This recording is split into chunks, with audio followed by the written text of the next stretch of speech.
Oi, gente, tudo bem com vocês? Então, no vídeo de hoje, como vocês já viram aí no título, né? Hoje é oficial, é o último episódio da nossa série do livro de Daniel. Se você chegou por aqui e não sabe o que está acontecendo, né? Essa série eu fiz com vocês, trazendo aqui toda semana, né? A minha leitura e reflexão do livro de Daniel. Então eu vinha, compartilhava com vocês. Tem uma playlist com todos os vídeos, desde o primeiro que foi o contexto histórico, depois todos os outros 12 capítulos e agora esse aqui é o último, né, com as lições desse livro. Tá? Eu vou deixar o link para essa playlist aqui no box de descrição. Então depois que você assistir esse vídeo, ou então agora mesmo você já corre lá e assiste todos, maratona, tá? Pega seu caderno, anota que foi maravilhosa essa série. Então é isso, sem mais enrolação, bora ver então as lições que a gente pode aprender aí com a leitura do livro de Daniel? Então, vem comigo.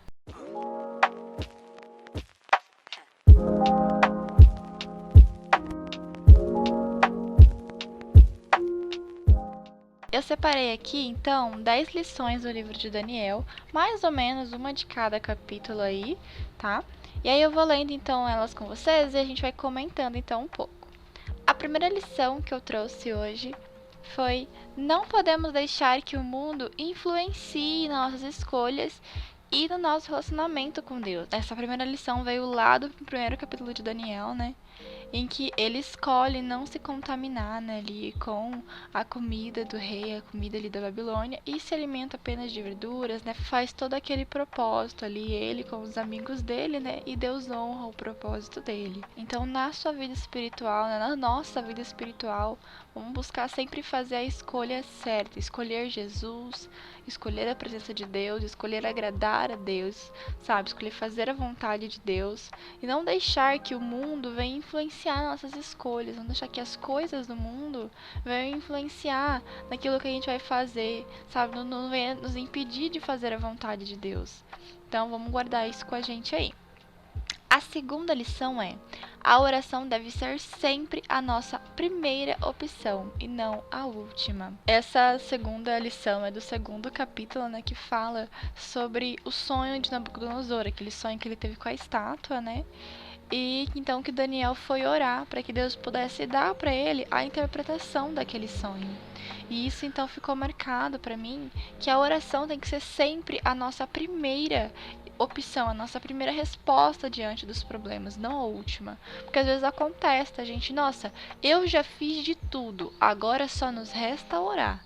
E não, orar tem que ser a primeira coisa que a gente faça.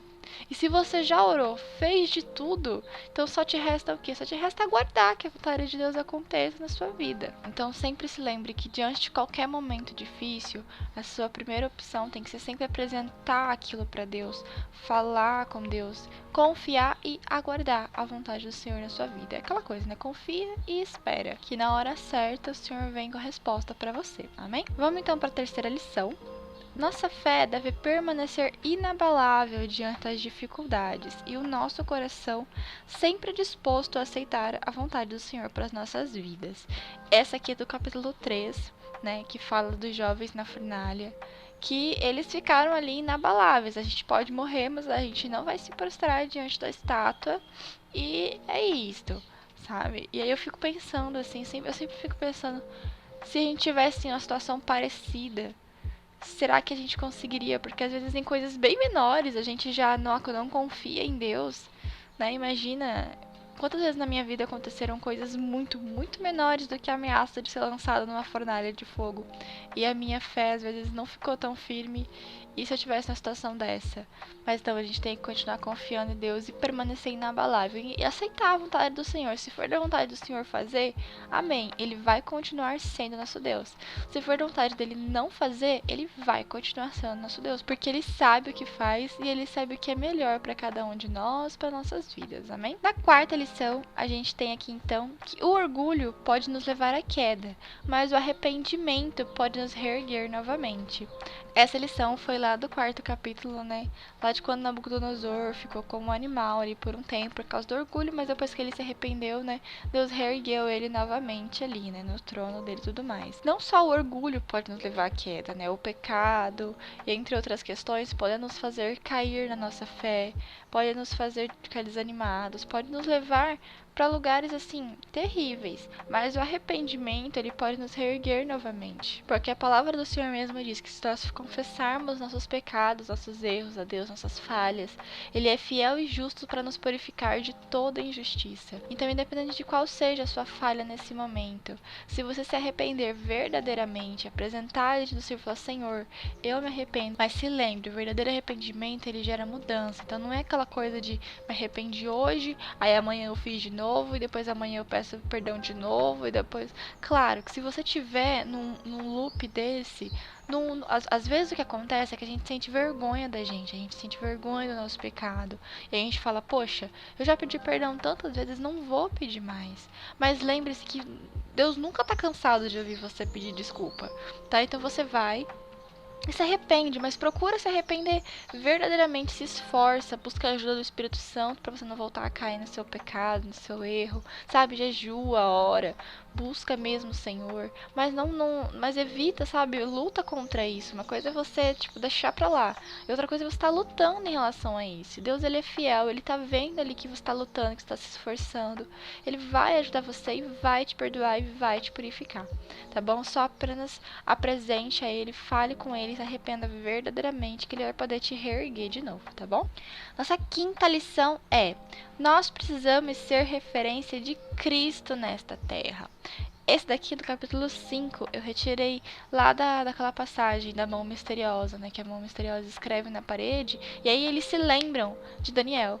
Ah, mas tem uma pessoa assim, que ele é assim, assim, assim, o espírito dos deuses, né, está nele. Vamos chamar ele que ele vai conseguir interpretar o que está escrito na parede. E eu acho isso lindo, porque já aconteceu uma vez comigo, eu tava na escola, né, e uma amiga minha, ela tava passando mal. Assim, eu não sei dizer se aquilo era algo espiritual, eu era muito nova. Eu não lembro de... Eu não era tão nova assim, né? Eu devia ter lá já meus 15, 16 anos. Mas assim, eu quero dizer que faz um tempo, eu já não lembro ao certo se era algo físico ou se era algo espiritual. Mas eu penso que talvez fosse algo espiritual, sabe? Porque quando a gente orava por ela, aquilo melhorava, sabe? Aquilo passava e depois voltava de novo. E ficou um tempo ela com aquilo e depois parou, sabe?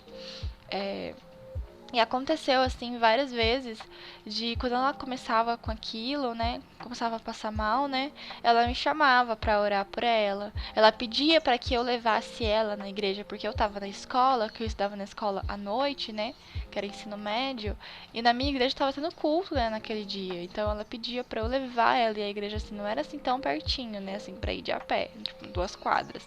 Era um pouquinho longe. Eu levava ela lá, a gente arrumava um carro, levava ela lá, orava pra ela ficar melhor, sabe? Ela sempre se lembrava de mim. E é isso que eu quero pra minha vida. Eu sempre guardei isso pra minha vida e eu quero levar isso comigo, assim, todos os dias. Quero ser uma referência de Cristo. Eu quero que as pessoas, quando pensem em cristão, uma pessoa que serve a Deus, ela se lembre de mim. Não como forma de engrandecimento, mas como forma de ver Jesus na minha vida, sabe? E que hoje você também busque isso, que você saia desse vídeo com esse desejo. Eu quero ser referência de Cristo aqui na Terra. Pensa comigo, você tem a responsabilidade de representar o nome que é sobre todo nome. Então vamos fazer isso com excelência, vamos dar o nosso melhor, vamos sair brilhando a luz de Jesus por aí, porque é para isso que nós estamos aqui. Amém? Vamos para a próxima lição. Nossa conduta precisa ser irrepreensível e também devemos ser culpados de ser servos do Senhor. Esse aqui é do capítulo 6, gente. É muito, sabe, eu adoro essa questão, porque é lá de quando Daniel foi jogado na cova dos leões, né? E as pessoas ficaram procurando algo para incriminar ele. Ele não achava, porque, poxa, ele não roubava, não mentia, não matava, não fazia nada de errado. Ele falou: só tem uma coisa que vai poder culpar esse cara, que é na fé dele. Porque isso ele não larga de jeito nenhum. Isso ele é fiel mesmo. Então eles pegaram e fizeram restar um decreto de se alguém orasse, buscasse a outro Deus, senão o próprio rei seria jogado na cova dos leões. E Daniel simplesmente: ah, tá bom, vou orar. Aí ele pegou e foi orar, apresentar pra Deus isso, sabe? E aí eles pegaram Daniel orando, e aí aconteceu tudo que a gente já sabe. E foi assim, cara, será que se nós fôssemos acusados de ser servos de Deus, será que a gente seria inocente ou seria culpado? Se alguém te acusa de você ter roubado um banco, eles vão procurar, sei lá, dinheiro com você, vão procurar alguma coisa né, que foi roubado com você. Se alguém te acusa de alguma coisa, eles vão procurar evidências que você faça aquilo. Da mesma forma, se alguém nos acusa de ser cristãos, vão procurar evidências de que nós vivemos a palavra de Deus. Então eles vão procurar Jesus em nós, vão te acusar de ser cristão e vão procurar Jesus em você. E se eles não encontrarem? E se ninguém encontrar uma evidência? Você ficaria feliz? Eu fico pensando assim, né? Tem acontecido em muitos países, né? Pessoas sendo acusadas por ter uma Bíblia, pessoas sendo acusadas por, sabe, ter uma Bíblia no celular, por servir a Deus, sendo mortas. E aí eu fico pensando, assim, se isso fosse com a gente hoje em dia, né? O quão, assim, triste seria, né? A gente ser perseguido a esse ponto por conta do Evangelho, né? E aí eu fico pensando que seria muito triste. Muito, eu acho que mais triste do que ser perseguido, porque eu acho que ser perseguido pelo Evangelho, segundo a própria palavra, é motivo de glória, sabe? Você morrer pelo Evangelho é motivo de glória, né? Mas eu fico pensando que seria muito mais triste eles pegarem aqui, essa pessoa aqui, ó, acho que ele é cristão. Aí eles procurarem, mas na casa dele não tem uma Bíblia. Mas a Bíblia que ele tem em casa tá mocada em cima do guarda-roupa e tá com poeira de anos. Esse cara não lê a Bíblia, não. Mas ontem eu vi ele fazendo isso, isso e isso. Essa pessoa, né? Não é crente, não. Já imaginou? Sabe, eu sei que a proporção é enorme, mas que é uma coisa assim, mas pensa com você. Alguém te acusar de ser cristão, aí eles procurarem evidências disso na sua vida e não encontrarem. O quão grave isso é. Então, assim, vamos buscar a Deus. Vamos buscar a presença de Deus. Vamos querer ser referência de Jesus aqui nessa terra. E ter uma conduta irrepreensível como a de Daniel. Inclusive na nossa vida com Deus. Para que até nisso possamos ser culpados. Culpados de servir a Cristo. Culpados de ser fiel ao Senhor. Amém? Vamos lá, 7ª lição. Nós não merecemos o perdão de Deus. Mas, por causa do amor incondicional dele, ele nos perdoa e nos dá uma nova chance todos os dias. Isso é graça. A graça imerecida, a graça que eu e você não merecemos, mas por causa do grande amor de Deus que nos ama incondicionalmente, isso é, sem condições. Ele não precisa de nenhuma condição para nos amar. Ele não precisa que nós o amemos de volta. Ele não precisa que nós sejamos perfeitos. Ele não precisa de nada. Ele simplesmente nos ama e acabou. Entendeu? Então, assim, independente do que nós tivermos feito, todos os dias ele nos dá a oportunidade de nos arrepender, para que ele possa nos perdoar, ele nos dá uma nova chance. Isso é a graça de Deus que está ali, ó, disponível para mim e disponível para você. Lição número 8. Confiar no amor de Deus é a fonte da nossa força para ficar em pé em meio às dificuldades. Daqui para frente, porque são 12 capítulos do livro de Daniel, né? Então, do 7 para frente, eu já não sei mais dizer ao certo de qual capítulo é essa lição, entendeu? Então, assim, só segue que é do livro de Daniel ainda. Mas eu me lembro que, eu acho que essa passagem aqui foi aquela em que o anjo disse para Daniel, seja forte, sabe? Porque Daniel estava estremecido com tudo que o anjo tinha falado para ele. Ele estava ali do chão, prostrado, não conseguia nem ficar em pé direito. E ele falou, seja forte, sabe? Vamos confiar no amor de Deus, vamos ser fortes. Porque é essa força de Cristo que nos ajuda a ficar em pé em meio às dificuldades. Então, quando você estiver ali passando por um momento difícil, se lembre de que Jesus é a sua força, de que Jesus está com você. Então, ali você com ele, você tem forças para poder ficar em pé. Lição número 9. Deus está no controle de todas as coisas. E é por isso que nós precisamos confiar nele. Durante o livro de Daniel inteiro, a gente consegue ver o quanto Deus estava no controle de tudo. De tudo, de tudo, de tudo. Até ainda nos momentos em que aconteciam as coisas, entre aspas, ruins, né? Que eles eram jogados na fornalha, jogados na cova dos leões. Mas tudo tinha um objetivo. O nome do Senhor foi glorificado ali no fim. Então, às vezes, eu e você, nós não sabemos o que está acontecendo. A gente não sabe o motivo do porquê que aquilo está acontecendo na nossa vida. Mas mesmo sem entender, vamos continuar confiando no Senhor. É quando a gente não entende mesmo que a gente tem que pegar e falar, não, vou confiar e acabou, porque Deus sabe o que faz. Então, se ele tá direcionando a isso, se Deus tá acontecendo isso, é porque Deus tá no controle e tá tudo certo. E a última lição, então, que é a lição de número 10, ele voltará. para buscar a sua igreja.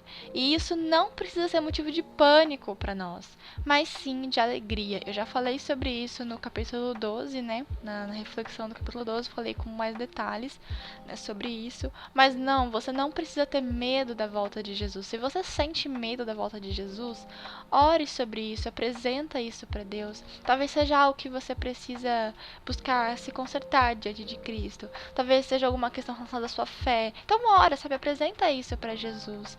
Às vezes seja algo, sabe, alguma ansiedade do seu coração mesmo. Então apresenta, conversa com Jesus sobre isso. Mas nós, cristãos, por mais que a gente sinta, assim, sabe, uma ansiedade, a gente não precisa ficar com medo da volta de Jesus, porque ele vem para buscar a sua igreja, para levar para morar junto com ele. Então, tudo aquilo que a gente passou aqui é como se fosse, sabe, a nossa grande formatura, vamos dizer assim. Todo o sofrimento da escola, da universidade acabou e aí você simplesmente ali pegando o seu diploma. É como se fosse isso. Aquela alegria, aquela coisa de você assim, nossa, finalmente acabou. Então, assim, vamos ansiar pela vinda de Cristo. Cada dia dizer Maranata, ora vem, Senhor Jesus, e buscar cada dia mais e mais a presença do Senhor. Amém? Então é isso, gente. Essas foram as 10 lições que eu peguei aqui do livro de Daniel. Se você tem mais alguma lição que você, né, pegou ali pra você durante a reflexão desse livro, comenta aqui, deixa aqui nos comentários pra gente poder ver também, tá bom? A playlist completa de Daniel tá aqui no box de descrição para você que chegou agora poder conferir todinha ela, e também para você caso chegou aqui pela metade, querer fazer um estudo, uma leitura depois, pode acompanhar também, tá bom? Na semana que vem, então, a gente começa a nossa próxima série, que vai ser a nossa série do livro de Esther, tá? Já tá combinado, já tá tudo certo. Semana que vem já começa, então, a série de Esther aqui no canal, tá? Convido você, então, né, se você gostou desse vídeo, deixa seu like, se inscreve aqui nesse canal e ativa o sininho das notificações para sempre que eu postar um vídeo novo, você ser avisado pelo YouTube para você vir aqui e assistir, tá bom? Me segue também lá no meu Instagram, que é @simplesmentecristã. Lá eu posto a minha rotina de devocional, leitura bíblica, estudo bíblico e muito mais pra vocês. Segue também o @ da minha loja, da minha papelaria cristã online, tá? Que é Loja Simplesmente Cristã. Lá eu posto ali os lançamentos, os detalhes dos produtos, sempre falando com vocês também, tá bom? É isso, gente. Um beijo e até o próximo vídeo.